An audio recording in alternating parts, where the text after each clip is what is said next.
Hello YouTube, it is your boy B3 back with another kicking action figure review. Today we have a Marvel Legends 2-pack from the Marvel Studios The First 10 Years kind of Marvel Legends line. And this is the only 10th anniversary thing I got. Mostly just for the villain in it. And I got it from GameStop. Its regular price was $40. I got it on sale, but I got it when it came out and I'm just now reviewing it. So I honestly don't remember what it cost me, but it was less than that. I definitely remember it was less than that. But it is the Ant-Man Yellowjacket 2-pack, and it's Ant-Man how he appeared in the first film, and then the first figure of Yellowjacket we've gotten. Yellowjacket was a bad villain, yeah, but he had a really cool outfit, and I kind of like comic Yellowjacket for the most part. For the most part. Comic Yellowjacket was just Hank Pym, but still. And this is an interesting pack, one, because we never got Yellowjacket. And two, because this is the first accurate first movie Ant-Man we've gotten, right? Because we got an Ant-Man from the first film, in the wave for that first film, and he wasn't accurate, right? He had like a head that was like a concept head or something. It was very weird. Like, they wanted to show his face on the figure. They were afraid to cover up his face on the action figure, so they gave him a head that wasn't in the movie. But this one is movie accurate, or at least more so. I haven't exactly opened it and inspected it. And then the one we got for Ant-Man and the Wasp was the Ant-Man and the Wasp version, and then we got the Giant Man from Civil War also, Build-A-Figure. It's more accurate.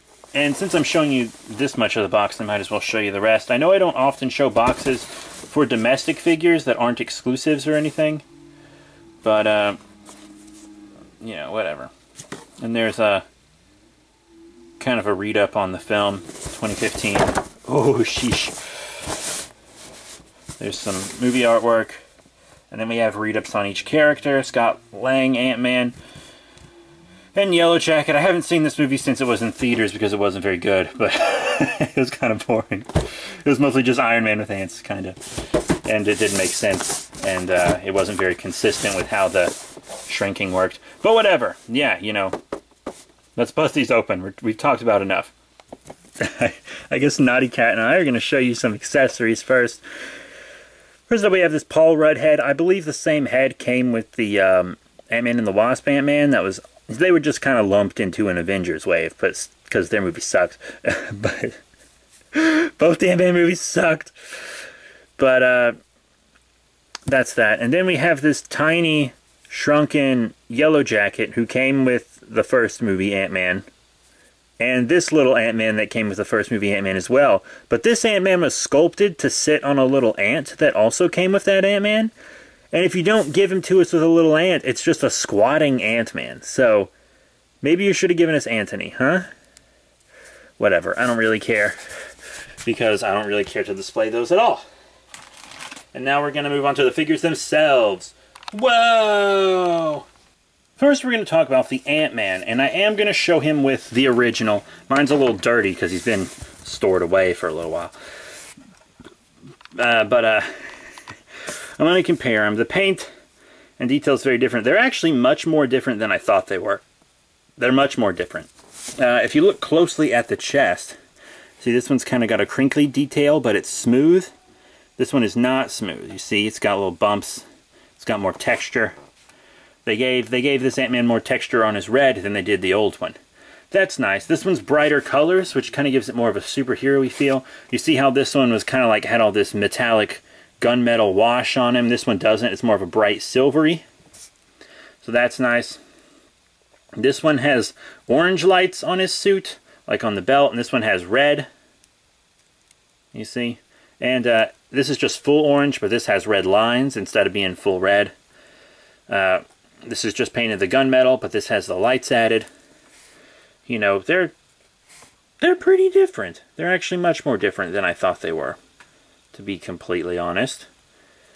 And then we got on the back, it's a bit more similar on the back. You see this has some red in the center, whereas this one's silver all the way down. It seems like they added detail to this one. They added a good bit of detail. The paint might not be as unique on this one, as I want to say on this one, is because it has all that gunmetal wash on it, and this one doesn't, but it looks like a brighter, newer suit, and this one looks like an older, dingier suit. So, you know, that's kind of a preference thing for a lot of people, I feel like. And then, let's take a look at the helmet. See, this is what I meant. This is almost like a comic book Ant-Man helmet. The helmet didn't appear like that in the film. It absolutely just did not. And that was a big complaint a lot of people had. I could live... I was, like, able to live with it when the movie came out. I was like, whatever. I'm not that upset about it or anything.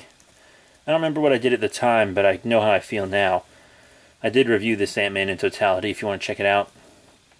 But you see, this is definitely a more accurate head on the new one. And also the arm broke off of mine. You see, it's kind of just glued on, so now it can't articulate anymore. So he's just a display piece, not really messing around with him. I used to mess around with him a lot. I have attention deficit disorder, and sometimes it helps me focus on things, so I just have an action figure in my hand, moving it around. You know, if I have something in my hands that I can kind of just do stuff with, it helps my disorder. But which one do I like better? I'm not sure I like one better than the other. You know, this one seems like it's a bit of a better figure, I want to say, because they did give it more detailing, and in some ways it has more paint. I don't want to say it has better paint, it just really has different paint. And it gave a more accurate head sculpt. So if you're about accuracy, you definitely want this Ant-Man, actually.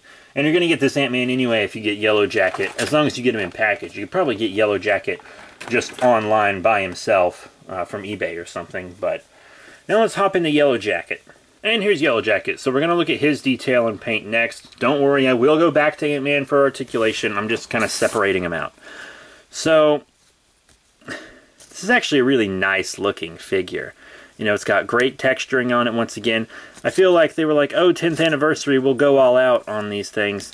And if you don't want this on him, like if you have trouble displaying him with this, you can take it off. But I honestly don't think he's that interesting without it. You remember that episode of Arrow where the Queen Bee lady made like the nanobot android bee thing to fight Arrow and stuff? Without his pack on, he kind of looks like that. So he could fight Arrow like this. I'm glad that show's canceled. Or getting canceled or whatever. It sucks now. Bad. It's bad. But yeah, so he has the pack, which I guess is technically an accessory. I didn't know if it was attached or not because he was in the package earlier. So yeah, that is technically an accessory. So we're going to pop that back on. Oh, kitty. It's my cat's toy.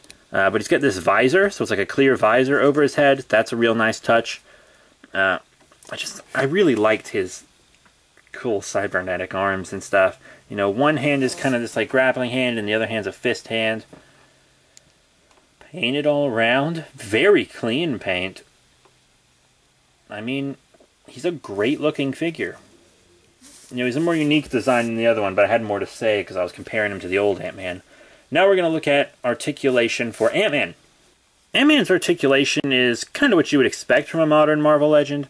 Up and down on the head, side to side, etc. You know, you got up and down, forward, back on the arm, bicep swivel, double elbow bend, rotation on the wrist, forward and back on the wrist, ab crunch, waist swivel, in and out on the legs, forward and back on the legs, thigh swivel, double knee bend, up and down on the foot, ankle pivot.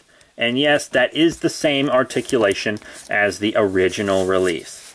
The same articulation. So, you know, you'll be fine articulation-wise. You're not losing or gaining anything on articulation with this new Ant-Man. Now, Yellowjacket's articulation is going to kind of be two parts. I'm going to pop this off, and then I'm going to show you his standard articulation, which, once again, is relatively predictable. Up and down on the head, side to side on the head, ab crunch, waist swivel, up, down, forward back, bicep, double elbow bend, rotation, forward and back, waist, in and out on the legs. Wish it came out a little further, but I can live with that. Forward and back on those legs, thigh swivel, double knee bend, there's a fly biting my arm. And then here's where it changes up a little bit, right? So this is the change I noticed. That's why I said it was relatively what you would expect.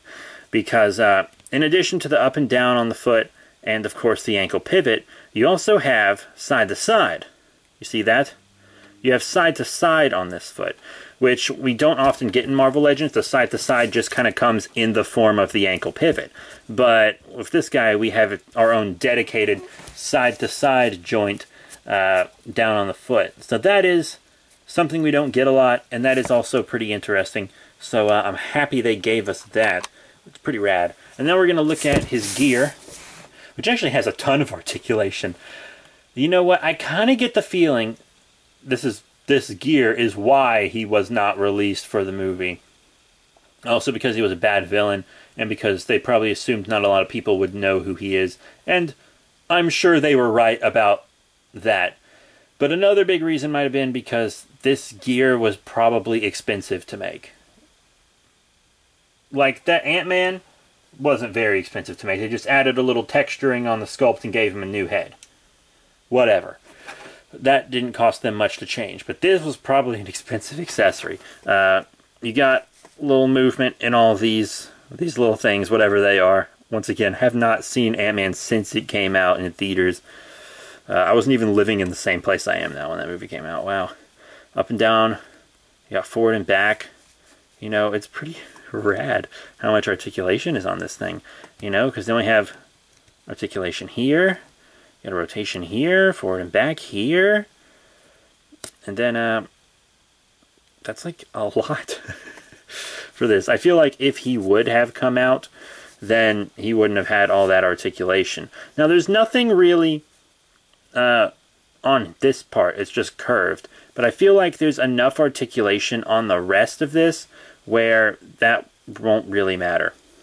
It'll be fine. You don't really care that much because they already gave you more than you really would have expected on this. I would have rather these have been stationary and then have more movement down here. But I mean, it's still pretty good. Like, it's quite good. It's really just a miracle this Yellowjacket got made. I mean, once again, I only wanted the character because I thought his outfit was super dope. Look at him. He's like a Heisei Kamen Rider villain. I love it. It's cool. But, as I said, not a good character. But it is a good figure, and that is what really matters right now. Now we're going to get to what everyone says is their favorite part of my reviews. Size comparisons. And I agree, size comparisons are the best part of figure reviews. There's one YouTuber whose reviews I watch, because he's like the only person other than me who reviews the gimmick Kamen Rider toys in English, and he never does size comparisons, and it bugs me. Because I'm like, how big is it though? They're always changing the size of those figures. How big is it? But yeah, I'm going to show them with a couple commonly used molds. First up, we have a very commonly used mold, the Bucky Cat mold, seen here in the GameStop exclusive Back in Black Deadpool. That's how they are with the basic Bucky Cat mold. Works very well. Thank you, Deadpool. Thank you, Venom Symbiote. Now, here they are with another very common mold, the Pizza Spider-Man mold, shown here on the Toys R Us exclusive All New, All Different Spider-Man, aka Spider-Man, Spider Armor Mark IV, or Billionaire Spider-Man, Post-Secret Wars Spider-Man, I don't care what you call him, but that's how it looks. It's pretty good also. And how about a female Marvel Legend? I feel like that's justified, you know. Here's the X-Force X-23. I think I showed her in my All New, All Different Wolverine review recently as well. Yeah, I definitely did. So that's that. She's sort of a younger female character, so that's why she's a little smaller. And now I feel like it's only right to show them with an MCU character. I know showing them with each other is... Fly keeps biting me. I know showing them with each other is showing them with an MCU character, but here they are with, say, Killmonger. Yeah, this is the single-carded one from the Black Panther movie wave, not the 2-pack one.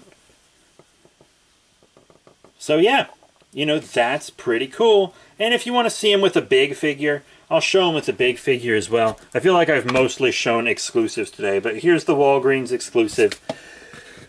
The Thing. Fantastic Foe, bitches. They look good with him, too. I think they look great besides comparisons with modern Marvel Legends. So what are my final thoughts on the Hasbro Marvel Legends Marvel Studios The First 10 Years Ant-Man and Yellowjacket 2-pack? I do like it. I am very glad they didn't do a straight-up Ant-Man re-release or repaint. They actually took a very conscious effort to make this Ant-Man different. They made him accurate to the film. His paint is completely different than the other one. Because while the other one gave the impression of how old the suit is, because remember, the suit is old in the film. It's an old Ant-Man suit. This one just kind of looks more clean and heroic, which is nice. They gave him more texture on the suit. They gave him the correct head. And then we finally got Yellowjacket, which is pretty rad. Once again, shitty villain, great costume, great figure. I really like the figure. So that's it. It's pretty cool. Is it worth $50? Maybe not if you have the previous Ant-Man, because once again, that Ant-Man is not a bad figure. But if you don't have that Ant-Man, you know what? It might just be worth the 50. It might just be worth the 50. Because, break it down, that's about 25 for each figure. I would say the Ant-Man's worth about 20. I would say the Yellowjacket's probably a good... It's worth a good doing in 25. And then, you know, you got accessories, blah, blah, blah. I feel like 50 is kind of justified. But definitely get it cheaper if you can. That goes for pretty much any action figure. So that's it, or anything on this planet. Thank you all very much for your support. Remember to rate, comment, and subscribe. Check out all the cool links in the description below. Facebook, Twitter, etc. And I'll see you all later. Oh, and this is probably my last Marvel review for a really long time. It's probably my last Marvel review for a really long time. So, yeah, I'm working on actual miniseries, like an actual more professionally made live-action miniseries based on, like, Kaiju, Tokusatsu, you know, Super Sentai, Power Rangers, Godzilla, that kind of stuff. And lots of my collectible money is going into that, plus I have school and stuff to pay for. But if you want to support that endeavor, there should be an Indiegogo link down in the description below. So that's it. Thank you all once again for your support, and I'll see you all later.